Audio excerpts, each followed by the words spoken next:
अरे भाई धार्मिक संसद होंगी, इन लोगों का कारोबार तो यही है भाई, देश में मंदिर बनाना, देश से शिक्षा छीन लेना। आप लोग सो कहाँ रहे हो? देश में मंदिर तो कितने बनते जा रहे हैं। ये लोग कावड़ियों के ऊपर तो फूलों की वर्षा कर देते हैं, हेलीकॉप्टर से पुष्प वर्षा करते हैं। क्या किसी बच्चे को मान सम्मान देते हैं? क्या कितनी इस सरकारों ने कितनी IIT खुलवाई, कितने कॉलेज खुलवाए, कितने स्कूल खुलवाए? ये स्कूलों को बंद करवाने में तो अपना प्रत्यक्ष को प्रमाण की आवश्यकता है। मैं हरियाणा से आता हूँ, हरियाणा के अंदर 309 स्कूलों को बंद कर दिया। आज स्कूलों को बंद किया जा रहा है और मंदिर बनाए जा रहे हैं। अब मंदिरों में घंटे बजाते रहो, क्या घंटे बजाने से हमारा कल्याण होगा? विश्वगुरु बन जाएगा भारत? हाँ जी, अरे काहे का विश्व गुरु तो आज से हजारों साल पहले था। इस देश के अंदर तक्षशिलाएं थी, तथागत बुद्ध का भारत था ये। इस देश में दूसरे देशों से बच्चे पढ़ने आते थे, तब था ये। अब कहाँ भाई? अभी तो पाखंडों, अभी भी तो बहुजनों का शासन है, मोदी जी भी तो पिछड़े ही हैं, देखिए। अरे पिछड़े कहाँ भाई? अगर पिछड़ा होता तो पिछड़ों की बात करता, वो तो बात ही नहीं करता पिछड़ों की। ये लच्छेदार भाषण देने से कोई काम होने वाला नहीं है। मोदी जी ने कहा हर एक के खाते में 15 लाख आएंगे। किस किस के खाते में आए भाई 15 लाख? आया भाई किसी के खाते में आए 15 लाख? फिर बताओ।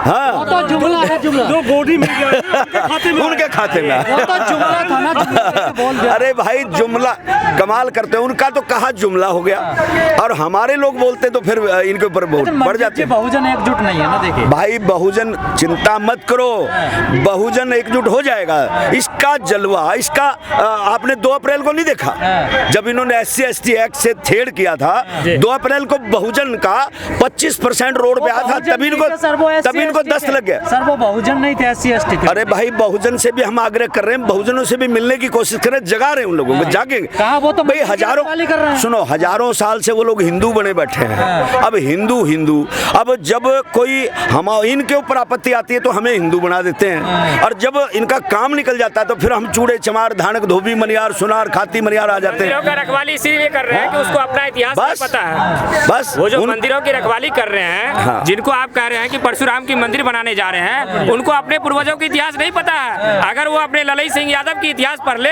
तो वो मंदिर के पीछे नहीं भागेंगे। मायावती को भी इतिहास नहीं पता अपना? जी बिल्कुल इतिहास पता है, लेकिन अभी हमारे लोगों में अखिलेश ने कहा मैं परशुराम का मंदिर बनवाऊंगा।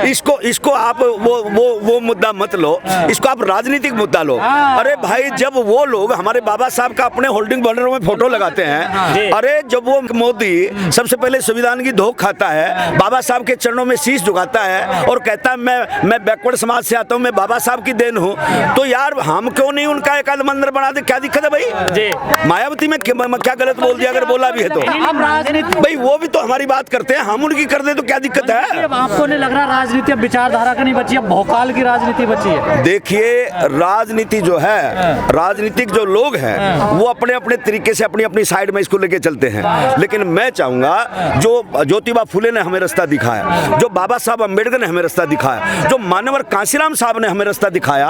साथियों जब मैं आपको बताना चाहूंगा, मानवर कांशीराम साहब जब रोड पे चलते थे, उन्होंने फर्स्ट क्लास नौकरी को ठोकर मारने का काम किया। दीना भाना के कहने से मैं उस पूरे वाल्मीकि समाज का मैं धन्यवाद करता हूं कि दीना भाना वाल्मीकि अगर बाबा मानवर कांशीराम साहब की आंखें नहीं खोलते और तो मानवर कांशीराम साहब भी ऐशो आराम की नौकरी करके चले जाते, लेकिन दीना भाना ने उनकी आंखें खोलने का काम किया।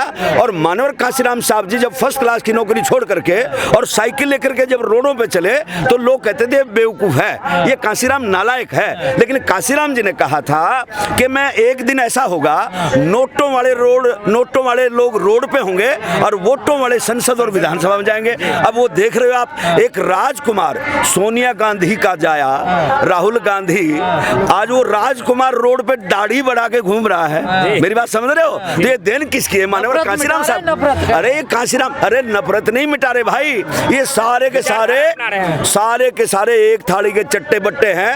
कांग्रेस भी वही है, बीजेपी भी वही है। जिस तरह से रिलायंस कंपनी थी, रिलायंस कंपनी का ये सिम चला और धड़ल्ले से चला, जब देखा भाई रिलायंस कंपनी का सिम नहीं चल रहा, उन्होंने इसका जियो ट्रांसफर कर दिया। मालिक तो एक ही था, जियो बना दिया। इसी तरह से कांग्रेस ने देखा नहीं चली तो बीजेपी पैदा कर दी। अब बीजेपी ने देखा बीजेपी आने वाले समय में खत्म हो जाएगी तो आम आदमी पार्टी प्रोडक्ट तैयार कर दिया। समझ गए ना? अरे काहे के भक्त है? केजरीवाल ने तो सीधा संदेश दिया है, उस अपने बैनर में एक तरफ बाबा साहब साहब लगाए हैं, एक तरफ भगत सिंह लगाए हैं और बीच में झाड़ू लगाया है। कहता है कि अगर मेरी सरकार आ गई तो इस झाड़ू से भगत सिंह की और बाबा साहब की विचारधारा को समाप्त कर दूंगा। एक उसके खाने की है, एक दांत उसके खाने की है अरविंद केजरीवाल जी की, और एक दांत दिखाने की है। मतलब दो का भेदभाव कर। बिल्कुल बिल्कुल जी, बिल्कुल। वो तो आ गए जो, वो तो 5 अक्टूबर दिल्ली के सारे दलित तो वोट दे रहे हैं। अरे सर, वो तो 6 अक्टूबर को भी उन्होंने हमारे राज्यपाल गौतम जी का इस्तीफा स्वीकार करके उन्होंने प्रमाण दे दिया।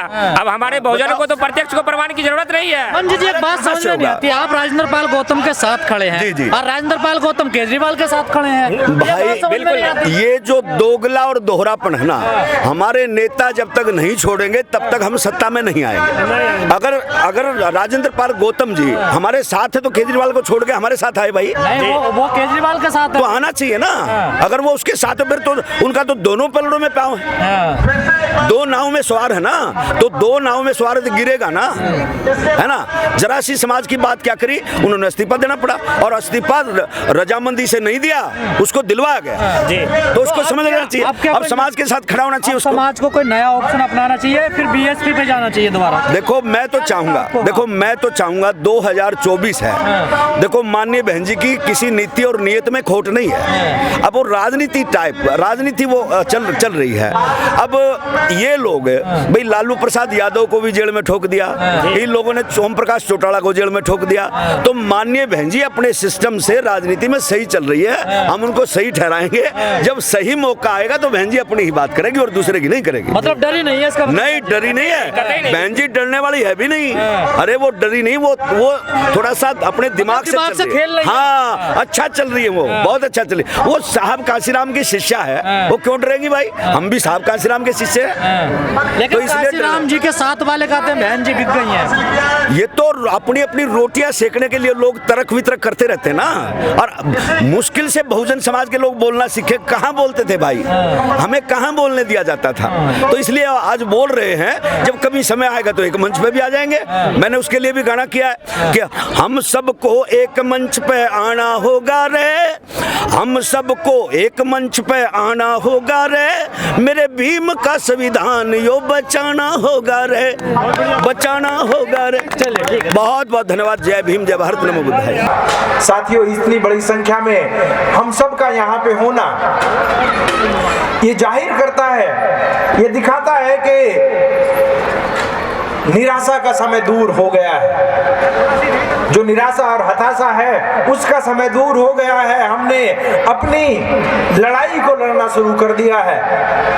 बाबा साहब 25 दिसंबर 1927 को जिस लड़ाई का बिगुल फूंकते हैं, जिस संघर्ष की घोषणा करते हैं, मनुस्मृति नामक विषमता मूलक ग्रंथ को सांकेतिक रूप